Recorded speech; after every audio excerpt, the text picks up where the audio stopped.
I'm Kirk Hansen, Director of Forestry for the Northwest Natural Resource Group, and I want to share with you a tool that my organization developed to help forest owners inventory their forest and analyze some of that inventory data. The tool comes in two parts. The first part is this set of guidelines that walks you through a process of designing and installing a very comprehensive forest inventory system. Using these guidelines in their totality will allow you to install a variety or a range of forest inventory plots, collect inventory data from those plots, and then enter them into the second part of this tool, which is an Excel-based inventory calculator. Now, this guidebook will take you through the process of developing a statistically accurate forest inventory. And this is a very time-consuming, very comprehensive process. Some of you might be more interested in just going out to a very specific place in your forest, maybe just putting in one plot. It can only take about an hour, maybe 2 hours, collect some basic information, and then bring that back to look at different variables about that forest. How many board feet are in that particular stand? What's the trees per acre? What's the live crown ratio of the trees in that stand? Various metrics like that. And so that's what I want to show you today, is just a very quick and dirty, we'll call it good enough forest inventory to get you out there right away, putting in a very basic inventory plot, and then analyzing the results of that data. To help with collecting inventory data out in the woods, you can put together a very simple field data collection sheet.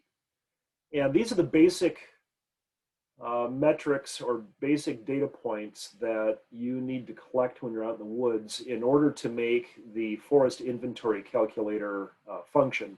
So I'll walk you through these. The first is you need to give the stand some kind of identification. In this case, Douglas fir. You will be collecting inventory data in any number of plots. And so you need to write down the plot number that you're collecting data from, and then the plot size. And that should be documented in decimal points. In this case, it's a 1/10 acre plot. Then the actual tree metrics you're going to be collecting are the tree number, and you'll want to have at least 7 to 8 dominant trees per plot. The tree species, and you'll write those down using their 2-letter abbreviation. The diameter at breast height for each of those trees, the total height of each of those trees, the height to the base of the live crown, and then you want to make any notes about that particular tree, anything that's unique about it. I think it's also a good idea when you're out at the plot level or at the inventory plot to collect just general observations about the stand at large, beyond the plot, within the plot, and jot that down. So this is a very basic plot card. Once you've collected all of that data, then you can bring it back and open up the NNRG inventory program calculator. And this is the first page, the stand page in the calculator. And I'll show you how to fill this out. The first thing you're going to do is enter the stand type. Again, in this case, it was a Douglas fir dominant stand. You can put in the date of your inventory, how many acres the stand is, and then the number of plots. In this case, we'll be entering data for 2 plots. And you also want to put in the size of the fixed plot area and put that in a decimal. Again, we used a 10th acre plot. If you used a 20th acre plot, this would be 0.05, or if you used a larger plot, like a 5th acre plot, this would be 0.20. The next thing you're going to enter data into is the tree page. And to make this a little bit quicker, so you don't have to watch me entering a lot of different data points, I'm just going to cut and paste all the information that I collected out in the field. And I'll walk you through this. So we installed 2 plots. As you can see here in the plot column, We have all the trees in plot 1 and all the trees in plot 2. We gave all of those trees their unique identifier. In plot 1, it was we had 7 trees, and in plot 2, we had 12 trees. These were all within the same stand. In this case, we're using a stand number, all stand 1. And then you can see here that we entered the species for each of those trees: Douglas fir, big leaf maple, and that was about it in that forest. Then we entered the diameter at breast height in inches for each of those trees. We entered the total height for each of those trees. And we also entered the height to the base of the live crown for each of those trees. That's all the information that you need to enter to be able to calculate a wide range of summary metrics for that stand. And that's what I'll show you next, is the analytical capabilities of this calculator. The first thing that you'll notice once you have entered all of this data is that this green field over here typically self-populates. If it doesn't, you should go up and hit the save button, and that will make the calculator run its calculations, and then you should see this green field populate with numbers. I recommend that you, on a consistent basis, as you're entering data into this calculator, hit the save button just to avoid losing any data. So the first things that I'll show you is right away, this calculates the number of trees per acre. Now remember that we were using a 1/10 acre plot. And so each tree then is equivalent to 10 trees at the acre level when you extrapolate from the plot, the 1/10 acre plot, to the acre level. For each individual tree, this calculates the basal area of that tree. And the basal area is the square footage of the surface area of that tree if that tree were cut at breast height, at 4.5 feet off the ground. It's a common forestry metric that we use to look at stocking density in forests. LCR is the live crown ratio, and that was calculated by dividing the height to live crown by the total height. And so you can see the live crown ratio. This is the amount of total tree in live green crown. So in this case, this tree has 40% of its total tree height in live green crown. This next column is the height to diameter ratio. This is a relationship between the diameter of a tree and the total height of a tree. We consider trees to be unstable or prone to wind breakage when the height to diameter ratio is over 80%.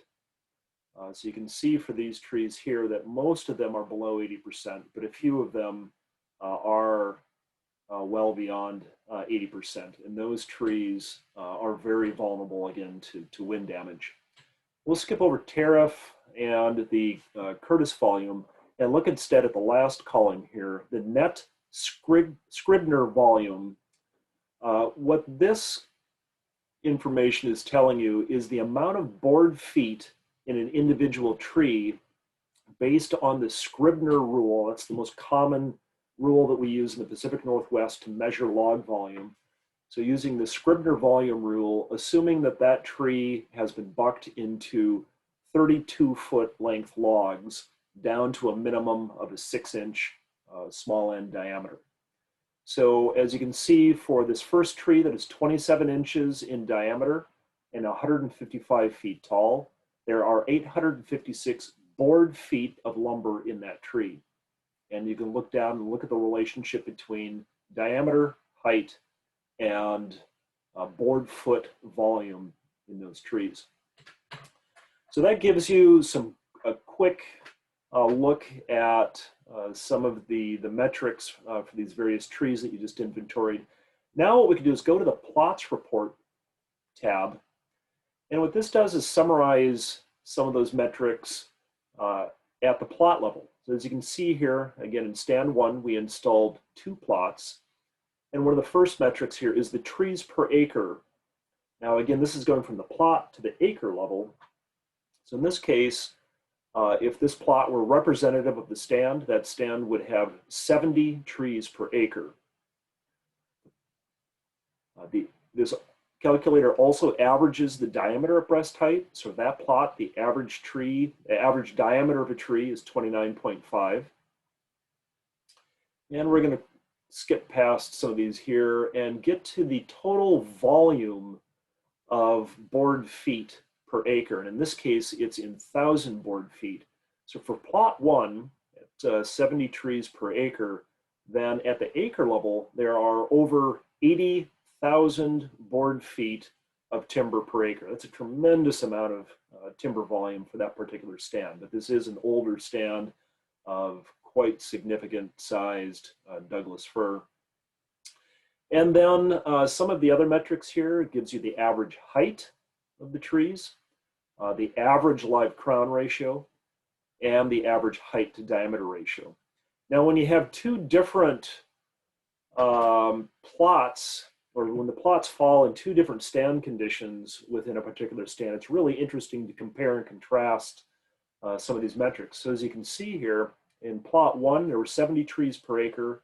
In plot 2, 120 trees per acre. Looking at the average diameter, in plot 1, nearly 30 inches in diameter. In plot 2, the trees are significantly smaller in diameter at almost 14 inches. And then looking at the heights also, in that first plot, again, these trees were very tall, almost 150 feet tall. In the second plot, they're significantly shorter, 104 feet tall. So now when you look at the relationship again between diameter and height, then in plot 2, you had smaller diameter trees that were shorter. In plot 1, you had larger diameter trees that were taller. You can see how the difference in volume makes sense. The larger trees having significantly more volume per acre than the smaller diameter trees. The next tab here summarizes data for each individual stand. So this will look a lot the same as the previous tab in the fact that we were only looking at one stand. But if you had multiple stands, now you'd be able to compare the plot data by stand. And you do that by changing the stand number up here. Currently, it defaults to stand 1. You can enter stand 2 if you had a second stand that you put plots into. The next report is the stand report, and this summarizes all data across all for each stand. And one thing that you'll need to do if you have more than one stand is come over here and unhide some of these rows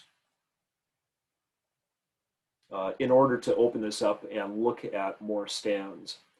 Going back, also want to point out that if you have more than 3 plots, you'll want to come over here again and unhide these rows in order to look at all of the plots. We've hidden some of these rows so the totals at the bottom show up right away in case you're just installing a few plots.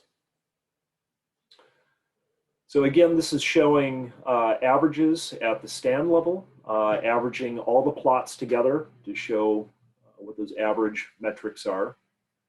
And then on the species report, these are summaries by species. And again, it's organized at the stand level as well as at the plot level.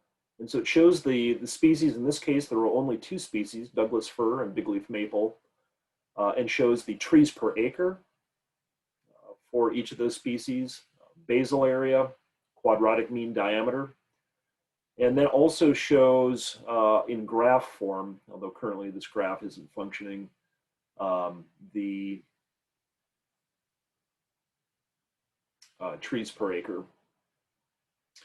And then there's a volume report tab, and this again summarizes volume by species for each of the stands.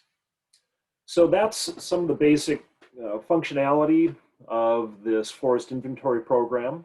And if you have any questions, you're welcome to contact the Northwest Natural Resource Group, and we'd be happy to help you with that. So thanks for joining me, and we'll see you next time.